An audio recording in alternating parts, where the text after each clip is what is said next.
은혜 받을 하나님의 말씀은 우리 로마서 4장 13절에서부터 25절까지 말씀입니다. 제가 적은 성경 신약성경 244면에 있습니다. 한 절씩 우리 교독하겠습니다. 아브라함이나 그 후손에게 세상의 상속자가 되리라고 하신 언약은 율법으로 말미암은 것이 아니요 오직 믿음의 의로 말미암은 것이니라. 나는 율법에 속한 자들이 약속자이면 믿음은 헛것이 되고 약속은 파기 되었느니라. 율법은 진노를 이루게 율법이 없는 곳에는 범법도 없느니라. 그러므로 상속자가 되는 그것이 은혜에 속하기 위하여 믿음으로 되나니 이는 그 약속을 그 모든 후손에게 굳게 하려 하심이라. 율법에 속한 자에게뿐만 아니라 아브라함의 믿음에 속한 자에게도 그러하니 아브라함은 우리 모든 사람의 조상이라. 기록된 바 내가 너를 많은 민족의 조상으로 세웠다 하심과 같으니 그가 믿은 바 하나님은 죽은 자를 살리시며 없는 것을 있는 것으로 부르시는 이시니라. 아브라함이 바랄 수 없는 중에 바라고 믿었으니 이는 내 후손이 이같으리라 하신 말씀대로 많은 민족의 조상이 되게 하려 하심이라. 그가 100세나 되어 자기 몸이 죽은 것 같고 사라의 태가 죽은 것 같음을 알고도 믿음이 약하여 지지 아니하고 믿음이 없어 하나님의 약속을 의심하지 않고 믿음으로 견고하여져서 하나님께 영광을 돌리며 약속하신 그것을 또한 능히 이루실 줄을 확신하였으니 그러므로 그것이 그에게 의로 여겨졌느니라. 그에게 의로 여겨졌다 기록된 것은 아브라함만 위한 것이 아니요 의로 여기심을 받을 우리도 위함이니 곧 예수 우리 주를 죽은 자 가운데서 살리신 이를 믿는 자니라. 25절 다 같이 읽습니다. 예수는 우리 범죄한 것 때문에 내줌이 되고 또한 우리를 의롭다 하시기 위하여 살아나셨느니라. 아멘. 오늘 말씀의 제목이 아브라함의 후손입니다. 근데 오늘 본문 말씀을 통해서 생각할 때에 아브라함은 성경에서 우리가 많이 들어본 이름이죠. 아브라함. 유대교의 또 유대인들이 가장 존경하는 인물이 누구냐 그러면 아브라함이라고 얘기합니다. 그래서 그들은 죽었을 때에 아브라함의 품에 안기는 것이 가장 큰 소원이라고 그들은 이야기를 해요. 이슬람교가 있는데 이슬람은 그 마호메트 교주 다음으로 가장 거룩한 사람이 누구냐 그러면 아브라함을 이야기를 합니다. 로마 카톨릭에도 아브라함은 성인 중에 한 사람으로 말하고 있어요. 오늘 본문의 말씀을 통해서 우리가 살펴보는 것은 뭐냐면 아브라함의 후손. 근데 여러분 우리가 아브라함의 후손인가요?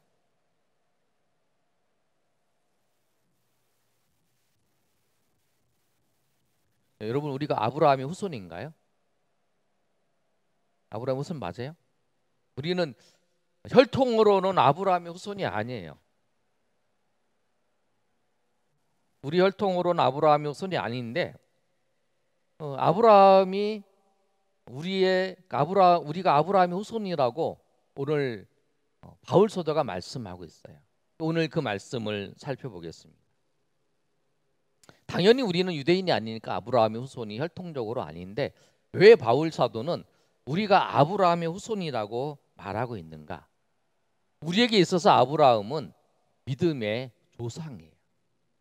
믿음의 조상인데 우리에게 왜 아브라함의 믿음의 조상이 됐는지 오늘 본문 말씀을 살펴보면 13절에 이렇게 말씀하고 있어요. 뭐라고 말씀하고 있냐면 아브라함이나 그 후손에게 세상의 상속자가 되리라고 하신 언약, 하나님께서 창세기 12장과 15장, 17장, 18장에서 말씀하신 것처럼 세상의 상속자가 되리라고 하는 언약의 말씀을 주셨어요. 아브라함에게. 근데 그 아브라함에게 그 언약의 말씀을 주신 그 말씀이 아브라함이나 그 후손에게 세상의 상속자가 되리라고 하신 것은 율법으로 말미암은 것이 아니라 믿음의 의로 말미암은 거라는 거예요. 아브라함이 세상의 상속자가 된 것은 뭐냐면 그가 믿음으로 그 세상의 상속자가 되었다라고 하는 것을 말씀하는 거예요. 하나님께서 아브라함을 의롭다라고 여기신 것이 뭐냐면 믿음으로 말미암아 그가 의롭다함을 얻었다는 거예요. 그래서 믿음의 조상이 되고 믿음의 사람이 아브라함이 믿음의 사람이 된 것입니다. 16절의 말씀에도 이렇게 기록되어 있어요. 16절 말씀 우리 한번 읽어볼까요? 시작. 그러므로 상속자가 되는 그것이 은혜에 속하기 위하여 믿음으로 되나니 이는 그 약속을 굳게 하려 하심이라. 율법에 속한 자에게 뿐만 아니라 아브라함의 믿음에 속한 자에게도 그러하니 아브라함은 모든 사람의 조상이라. 아브라함이 우리 모든 사람의 믿는 사람의 조상이라고 말씀합니다. 혈통적 조상이 아니에요. 혈통적으로는 우리는 유대인이 아니니까 우리 조상이 아닌데 그는 뭐냐면 믿음의 조상이에요. 믿음의 조상. 아브라함은 우리의 믿음의 조상이에요. 믿음, 어떤 믿음? 믿음으로 의롭다함을 칭함을 받는 믿음의 조상이 아브라함이에요. 그래서 우리는 뭐냐면 우리는 아브라함의 그 상속자가 된 거예요.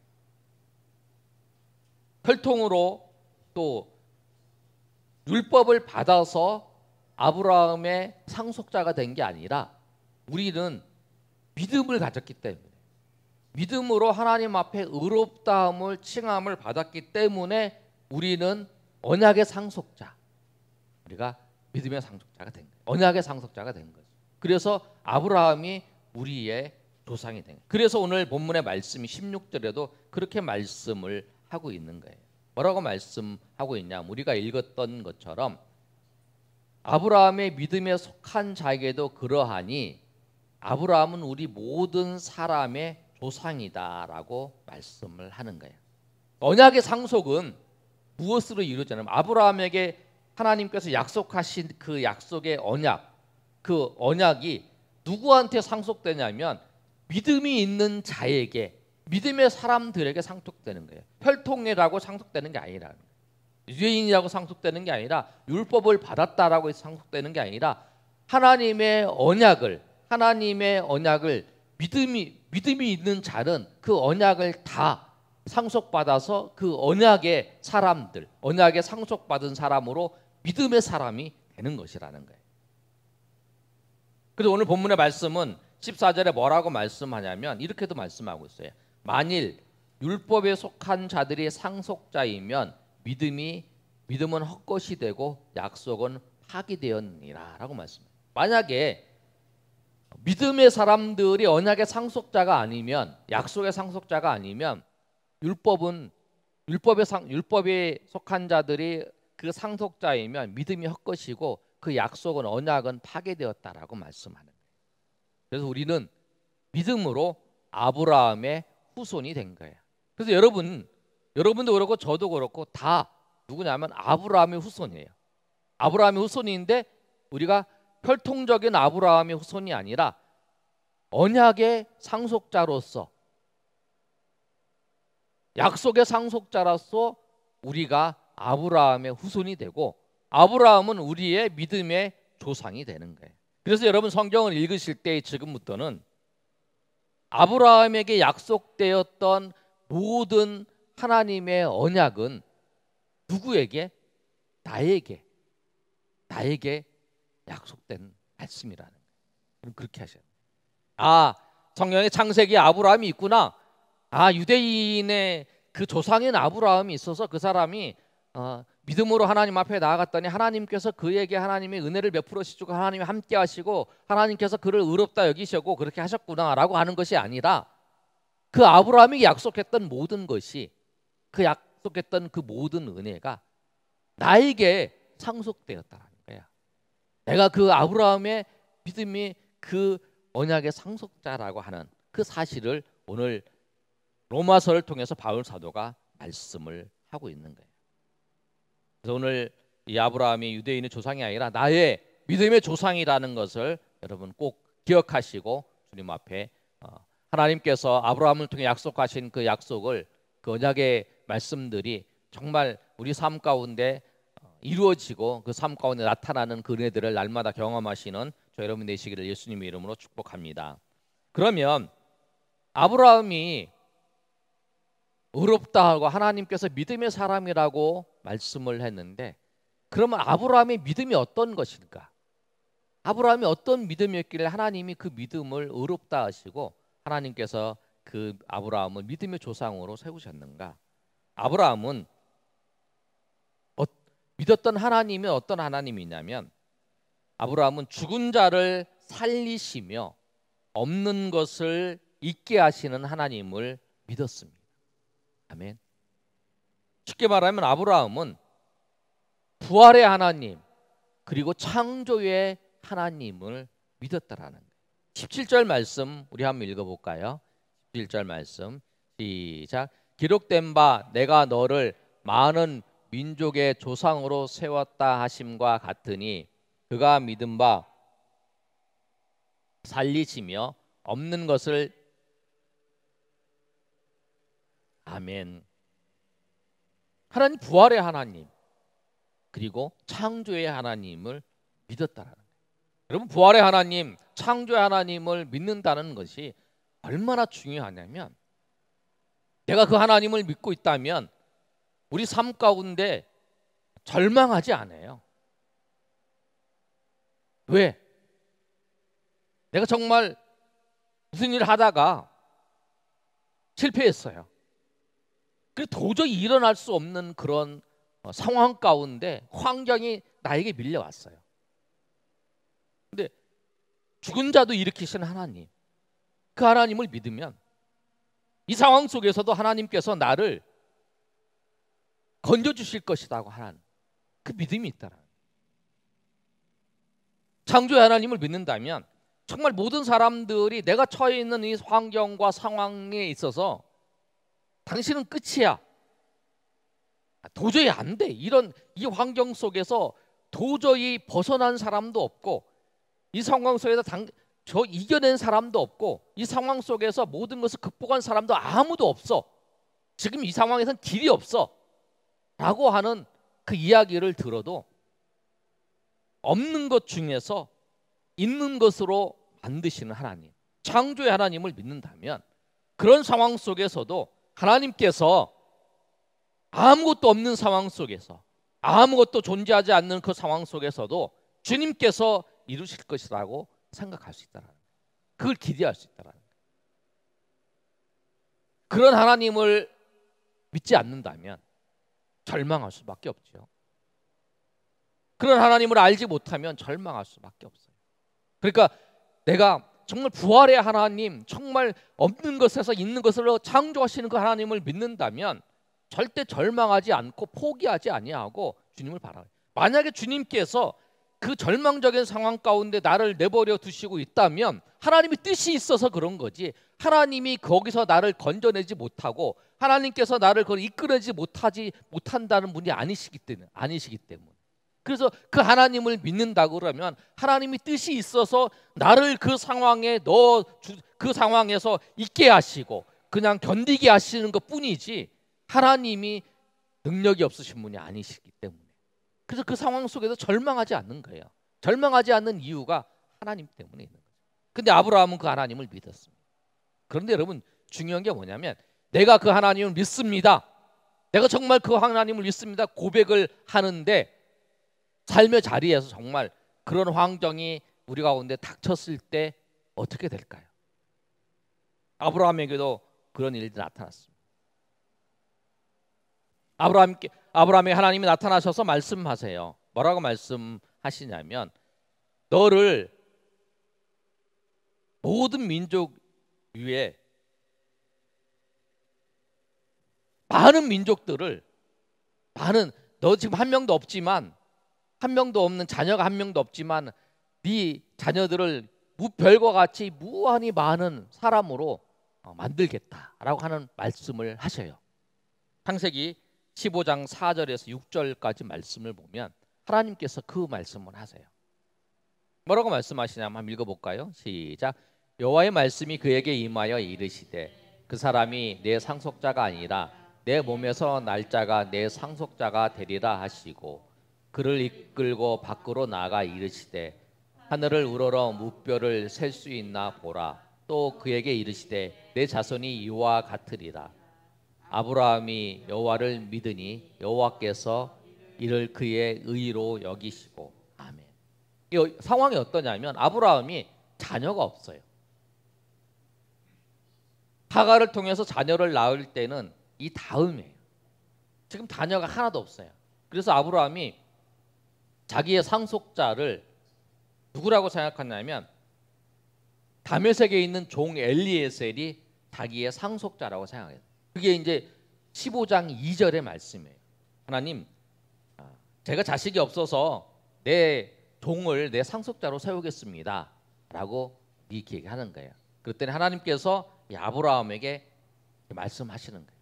그러니까 자식이 없어서 자녀가 없어서 내가 이 종을 내 상속자로 세운다고 하면 얼마나 그 말을 하고 있는 아브라함이 얼마나 가슴이 아프고, 그러니까 자녀가 하나도 없어서, 그러니까 아무도 없어서 내가 내 종한테 나의 모든 것을 다 줘야 되는. 그런데 하나님께서 말씀하시는 거예요. 네가 이 엘리에셀이 네 상속자가 아니라 밖으로 나와봐라. 저 하늘에 엄청나게 많은 별들이 있지. 이 별들 같이 내가 네 자손들을 이렇게 많게 할 거다. 그랬더니 아브라함이 믿었어요. 그리고 하나님을 따라갔어요. 근데 하나님이 그것을 뭐로 여기셨냐면 의로 여기셨다고 말씀해요. 아브라함이 믿음의 사람이고 아브라함이 의인이 됐던 건 뭐냐면 그 하나님이 약속을 믿었던 그것이 하나님이 의로 삼으셨다는 거예요. 그래서 이 본문의 말씀, 여러분 그 창세기 15장 6절의 말씀, 하나님을 여호와를 믿으니 여호와께서 이를 그의 의로 여기셨다라고 하는 것이 이신칭의의 구약의 아브라함의 이신칭을 했던 그 모습이에요. 그것이 이제 우리가 예수님을 믿으면 의로 여기셨다는 것 같은 의미인 거죠. 그래서 이 아브라함은 자녀가 없는데, 하나도 없는데 자녀가 무뼈같이 많을 거다 그걸 믿었다. 그런 또 아브라함의 또 하나의 사건이 있어요. 또 하나의 사건은 뭐냐면 실질적으로 99세 때 돼가지고 하나님께서 아브라함에게 나타나셨어요. 그래서 말씀을 하세요. 뭐라고 말씀하시냐면 100세가 되면 네가 아들을 낳을 것이다 라고 말씀을 해요. 그때 아브라함이 뭐냐면 창세기 17장 77절의 말씀을 보면 이렇게 기록하고 있어요. 아브라함이 엎드려 웃으며 마음속으로 이르되 100세 된 사람이 어찌 자식을 낳을까? 사라는 90세니 어찌 출산하리요? 하나님 말씀을 들었어요. 웃으면서 마음속으로 100세 된 사람이 어찌 자식을 낳을까? 사라는 90살인데 이렇게 생각을 했다는 거예요. 그런데 여러분, 자녀를 낳으려면 여자가 자녀를 낳으려면 90세 되면 자녀를 못 낳아요. 여러분 여자분들은 아시잖아요. 여자가 생리를 할 때에 임신할 수 있는 기간이 있잖아요. 그 시간에 이제 잉태할 수 있는 거예요. 보통 제가 이제 그 여자분들이 생리를 몇 세에서 몇 살까지 하는 건 보통 13세에서 50세까지 하더라고요. 그게 이제 평균이라고 이제 네이버에 나와 있어요. 근데 뭐냐면 이 아브라함에게 그 얘기를 할 때에 사라가 90살이에요. 그래서 사라가 이 태가 죽었어요. 생리를 하지 못. 아이를 낳을 수 없는 몸이거든요. 19절에 뭐라고 말씀되냐면 로마서 우리가 읽었던 4장 19절의 말씀을 보면 이렇게 기록되어 있어요. 한번 읽어볼까요? 19절 말씀 시작. 그가 100세나 되어 자기 몸이 죽은 것 같고 사라의 태가 죽은 것 같음을 알고도 믿음이 약하지. 이게 사라의 태가 죽은 거를 아는 거예요. 자기 몸도 죽은 거 알고 사라의 태도 죽은 걸 아는 거예요. 창세기 그 18장 10절에서 12절까지 말씀을 보면 사라가 이야기를 들어요. 사라가 이야기를 들으면서 웃어요.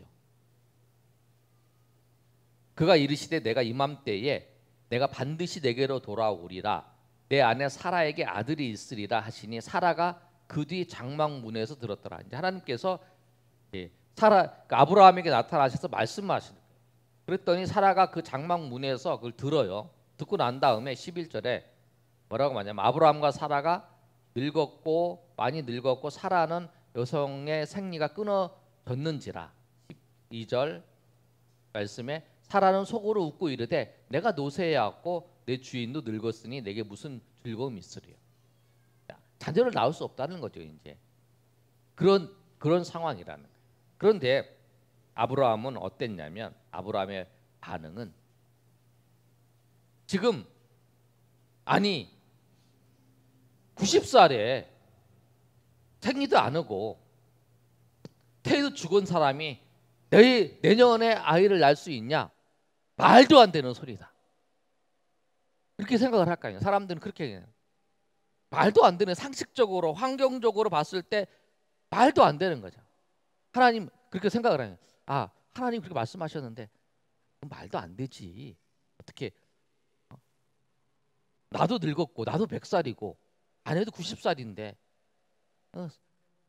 태도 지금 의사들이 얘기할 때 당신은 임신할 수 없습니다. 임신할 수 없지요. 당연히 임신할 수 없어요. 생리도 안 하는데 어떻게 임신할 수 있어요? 그렇게 얘기를 하는데 아브라함은 그 얘기를 듣고 맞아, 내가 하나님이 그런 얘기 하시면 안 되지, 말도 안 되는 얘기지, 이렇게 생각 안 했다는 거예요. 오히려 우리가 19절에 읽었던 말씀처럼 그가 100세나 되어 자기 몸이 죽은 것 같고, 이게 현실이에요. 사라의 태가 죽은 것 같음을 알고도 믿음이 약하여지지 아니했더라. 믿음이 20절에 믿음이 없어 하나님의 약속을 의심하지 않고 믿음으로 견고하여져서 하나님께 영광을 돌렸다라고 말씀합니다. 그 이야기를 알고도, 자기가 그 상황이 어떤지를 알아도, 그리고 그 현실을 보면서 그 믿음이 약하여지지 아니하고 하나님의 약속을 의심하지 않았다라는 거예요. 오히려 믿음이 견고해졌다는 거예요. 왜? 믿음이 견고해지면 하나님을 믿기 때문에 그런 거예요. 부활의 하나님 그리고 창조의 하나님을 믿기 때문에. 이런 상황 속에서도 창조하실 하나님, 만드실 하나님을 믿었기 때문에 믿음이 약하여지지 않는 거예요. 믿음이 약하여지지 아니하고 믿음이 오히려 더 견고해져서 하나님께 영광을 돌리는 모습이에요. 여러분, 믿음은 우리가 언제 나타나냐면, 지금 불을 켜놨어요. 근데 불을 켜놨는데 지금 온 대낮이 환해요. 태양빛이 비쳐서 환하면 불이 빛난 게 안 보여요. 근데 불은 켜 있어요. 근데 불은 똑같이 켜 있는데 불이 훤히 켜 있는 것이 안 보인다고요. 그런데 이 컴컴해져 봐요. 완전히 컴컴해지면 그 불이 켜 있는 것이 보여요. 훤하게 이제 비춰주는 거예요. 캄캄한 어둠이 되었을 때에 그 빛이 원래 있던 빛이 환하게 비춰지는 것처럼 믿음은 언제 드러나냐면 환경이 어렵고 힘들 때, 환경이 컴컴해져 버릴 때, 그때에 변함없던 그 비춰졌던 그 믿음이, 그때 환경이 어두워지면 어두워질수록 그 믿음의 빛은 원래 똑같은 빛이지만 그 빛이 드러나게 되는 거예요.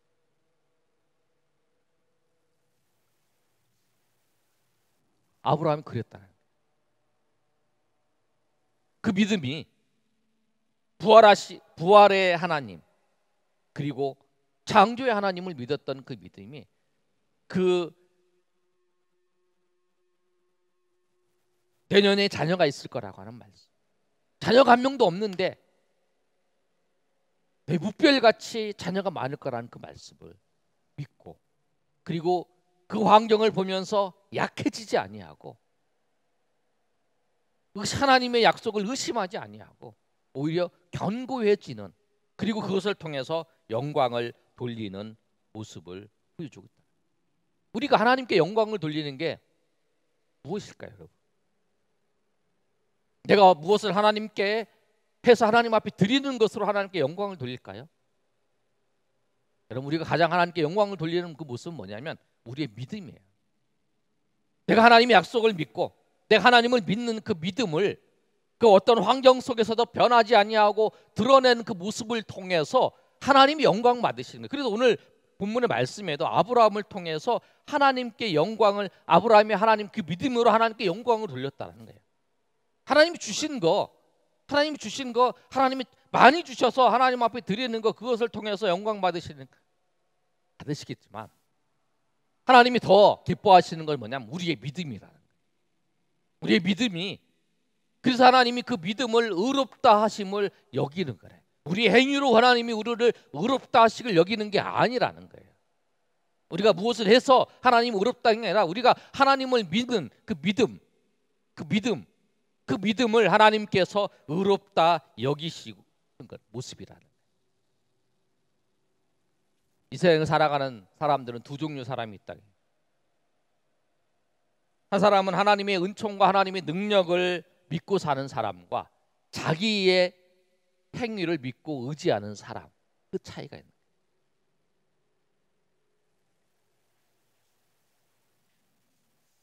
우리가 자랑할 것은 무엇이냐면 하나님은 우리에게 베푸신 것들을 자랑하는 거예요. 하나님의 은혜를 자랑하는 거예요. 하나님이 우리에게 베푸신 것들, 하나님이 이미 우리 가운데 하셨던, 내가 어떤 것을 해서 하나님께 나가는 것이 아니라 하나님이 우리에게 이미 하신 것, 그것을 우리가 자랑하는 거예요. 우리가 그걸 증거하는 거예요. 세 번째로, 우리가 왜 아브라함의 자손이 되었다 그랬는데, 그럼 우리가 아브라함이 자손이, 우리의 어떤 것이 아브라함이 자손이 되게 했는가? 우리 믿음이에요. 우리 믿음인데,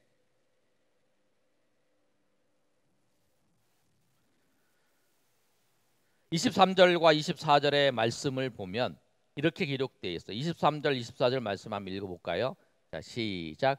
그에게 의로 여겨졌다 기록된 것은 아브라함만 위한 것이 아니요. 아브라함, 그에게 의로 여겨졌다 기록된 것은 아브라함만 위한 것이 아니라는 거예요. 아브라함만 위한 것이 아니라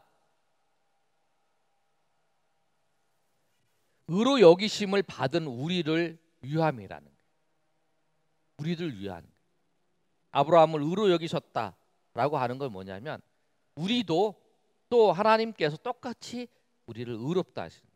그런데 우리가 어떤 믿음이 있냐면 24절 하반절에 이렇게 기록되어 있어요.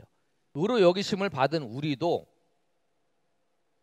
유함이니 곧 예수 우리 주를 죽은 자 가운데에서 살리시는 이를 믿는 자니라. 근데 우리가 믿는 믿음이 어떤 믿음이냐면 예수님을 죽은 자 가운데에서 살리신 하나님을 믿는 거예요. 하나님께서 우리 예수님을 살리시는 거예요. 그걸 믿는 거예요. 하나님께서 예수님을 죽은 자 가운데 살리셨다는 걸 믿는 거. 또 하나 우리가 믿는 건 뭐냐면 예수님이 어떻게 하셨다는 거를 믿는 건데 25절에 잘 기록되어 있어요. 25절 한번 읽어볼까요? 시작. 네가 범죄한 것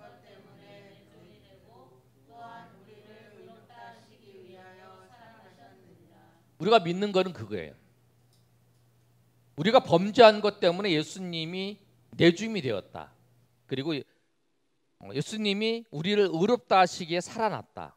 이걸 이제 제가 그 현대인의 성경에도 여러분 현대인의 성경 뭐 공동 번역 여러 가지 번역이 있는데 현대인의 성경을 보면 이렇게 번역해 놨어요. 예수님은 우리 죄 때문에 죽임을 당하셨고 우리가 의롭다 인정을 받게 하시라고 다시 살아나셨습니다. 그게 뭐냐면 우리가 믿는 거는 예수님께서 나의 죄를 위해서 십자가에 죽으셨고 나를 의롭게 하시기 위해서 의롭다 하는 것을 인정하시기 위해서 예수님이 살아나셨다는 거예요. 근데 그것을 믿으면 하나님께서 아브라함이 그 약속을 믿은 것 때문에 의롭다 하셨다 하신 것처럼 그것을 믿으면 우리를 똑같이 의롭다 여기신다는 거예요. 그게 이신칭이잖아요. 예수님을 믿는 거. 예수님 믿는데 예수님이 나를 위해서 십자가에 죽으시고 나를 위해서 부활하신 것을 믿으면 그 믿음을 통해서 우리를 의롭다 하신다는 거예요. 그게 뭐냐면 그게 이신칭이에요. 지난주에 우리가 이신칭 로마서의 주제가 이신칭이었잖아요. 그래서 우리가 무엇을 믿냐면 예수님이 나를 위해서 십자가에 죽으시고 나의 죄를 위해서 또 예수님께서 나를 의롭게 하시기 위해서 살아나신 것을 믿는 그 믿음 때문에 우리가 의롭다 하심을 얻었고 우리가 구원을 받았고 우리가 하나님의 자녀가 되었고 우리가 천국 백성이 되었고 우리가 하나님의 은혜 가운데 우리가 아브라함의 후손인 믿음의 조상 하나님께서 아브라함을 통해서 약속하셨던 그 모든 그 약속이 우리에게 내가 그 약속의 언약의 상속자로서 내가 하나님의 아브라함의 후손으로서 서게 되었다라고 하는 사실. 그 사실을 오늘 바울 사도가 로마 교회의 성도들에게 말씀하고 있는 거예요. 결론을 맺습니다, 여러분. 이 시대는 절망의 시대라고 얘기를 하잖아요. 절망한다는 건 뭐냐면 믿음이 없다라고 하는 거예요. 내가 절망하고 있다. 그럼 나는 믿음이 없다는 거예요. 왜? 왜 믿음이 없냐? 하나님이 계시면 하나님이 계시다고 하는 것을 인정하면 그리고 하나님께서 창조주이시고 하나님께서 부활의 하나님이라는 것을 정말 믿는다면 절망하지 않는다. 우리의 절망, 우리의 환경과 우리의 모든 것 속에서 절망은 뭐냐면 하나님을 보지 못하기 때문에 하나님을 알지 못하기 때문에 그리고 환경 속에서 그 믿음의 약속들이 흔들리기 때문에 믿음이 약해지기 때문에 우리가 절망하는 거예요.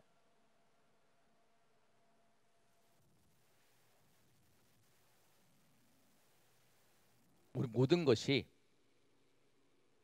우리의 노력이 아니라 하나님의 은총과 하나님의 은혜와 하나님의 능력에 달려 있다는 것을 깨달을 때 우리 믿음이 견고해집니다. 아멘. 다시 한번 말씀드립니다. 모든 것이 우리의 노력이 아니라 하나님의 은혜와 하나님의 능력에 달려 있다는 사실을 깨달을 때에 우리의 믿음이 견고해져요. 아멘. 모든 것이 하나님의 능력과 하나님의 은혜에 달려 있다라고 하는 사실을 여러분 깨닫고 여러분 알고 믿으시길 바랍니다. 그럼 여러분 하나님을 믿는 믿음이 오히려 그 상황 속에서 소망을 가질 수 있어요. 왜? 하나님 때문에 소망을 가질 수 있어요. 하나님 때문에 기대할 수 있어요. 우리가 지금 현실의 상황 아브라함도 똑같았잖아요. 지금 사라도 자기도 100세 90세가 되는 상황 속에서 도저히 그 상황 속에서 자녀를 생각할 수 없었던 그런 상황 속에서 그가 약해지지 아니하고 그가 믿음이 견고해졌던 그 이유는 뭐냐면 하나님을 믿고 하나님의 약속을 믿었다라는 거예요. 환경을 보면서 이 약속이 그 약해지지 않고 오히려 하나님을 보면서 그 하나님이 주신 약속을 더 견고해지며 하나님께 영광을 돌렸던 것처럼 우리에게 필요한 것이 그거라는 거예요. 여러분 오늘 이 말씀처럼 우리가 정말 하나님을 믿으시길 바라고 하나님의 약속을 믿고 그 약속 안에서 우리가 소망을 가지고 주님 앞에 날마다 나아가시고 인도하심을 받는 저 여러분 되시기를 예수님의 이름으로 축원합니다. 아멘.